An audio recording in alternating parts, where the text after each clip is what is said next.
सूरज बुरी तरह डर गया था। उस घटना के बाद वह रात भर सो नहीं सका। सुबह होने तक वह चौकन्ना जागता रहा। हाथ में चाकू लिए वह पूरी रात आराम कुर्सी पर बैठा रहा। जरा भी हलचल होती तो वह चाकू सामने कर देता। सुबह हो गई, दूध वाले ने दरवाजे की घंटी बजाई। घंटी की आवाज सुनकर सूरज चौंक गया। डरते डरते वह दरवाजे तक गया। आय होल छेद से बाहर झांक कर देखने लगा कि कौन है। जब उसे यकीन हो गया कि बाहर सिर्फ दूध वाला ही है, तो उसने थोड़ा झुंझलाकर दरवाजा खोला और कहा, भैया जी, इतनी जोर से घंटी क्यों बजाते हो? दूध वाले को समझ नहीं आया कि सूरज ऐसा क्यों बोल रहा है। उसने तो बस एक ही बार घंटी बजाई थी और घंटी में तेज या धीमा बजाने का कोई विकल्प भी नहीं होता। सूरज ने जल्दी से दूध लिया और दरवाजा जोर से बंद कर दिया। दूध वाले को यह अजीब लगा। जाते जाते वह बड़बड़ाया, भाभी जी का गुस्सा हम पर क्यों निकाल रहे हो? सूरज रात की घटना से परेशान था। पूरी नींद न मिलने के कारण वह सुस्त महसूस कर रहा था। उसका बैंक जाने का मन नहीं था, लेकिन एक जरूरी काम के कारण उसे जाना ही था। तैयार होकर वह अपना बैग लेने बेडरूम में गया। जैसे ही उसने बैग उठाया, कुछ नीचे गिरा।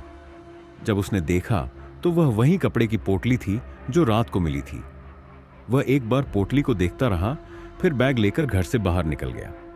सूरज बैंक पहुंचा। रोज की तरह उसका काम शुरू हो गया, लेकिन उसके दिमाग में रात की वही घटना चल रही थी। उसे बहुत नींद आ रही थी, इसलिए वह मुंह पर पानी डालने वॉशरूम गया।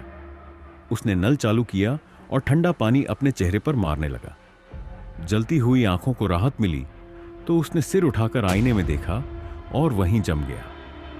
आईने में उसे वही औरत खड़ी दिखी। उसके हाथ में वही कपड़े की पोटली थी।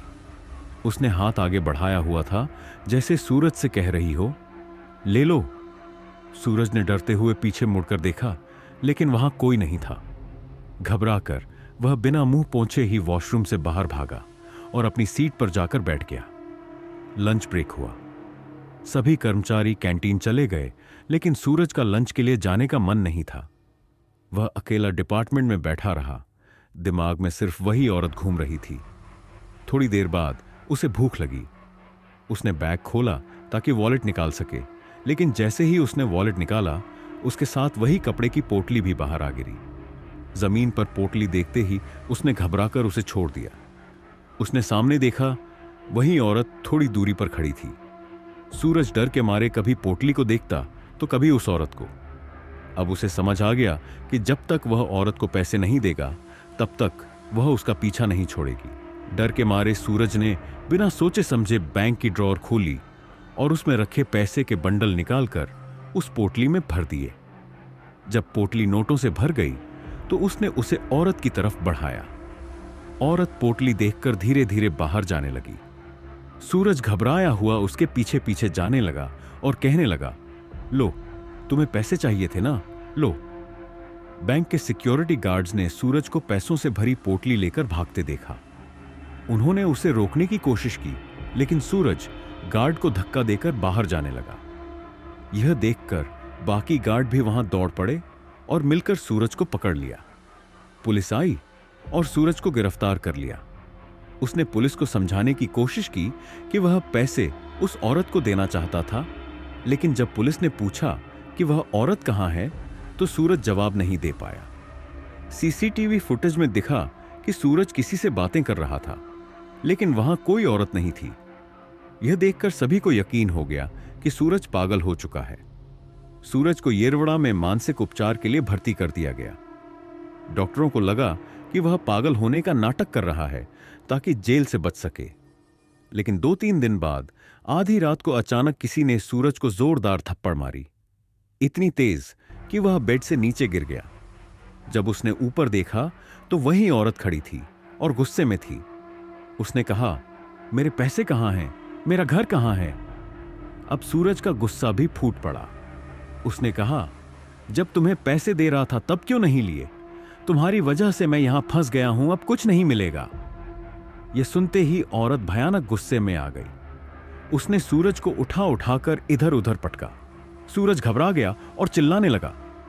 आवाज सुनकर वार्ड बॉय और डॉक्टर भागे भागे आए। उन्होंने उसे पकड़कर बिजली के झटकों की ट्रीटमेंट दी ताकि वह शांत हो सके। अब हर रात यही होने लगा। डॉक्टरों ने उसे कई बार शॉक ट्रीटमेंट दिया, लेकिन कोई फायदा नहीं हुआ। आखिरकार उसे आईसीयू में डाल दिया गया। एक दिन एक वार्ड बॉय ने चोरी छिपे सूरज के कमरे की खिड़की से झांका और जो देखा उससे उसकी रूह कांप गई।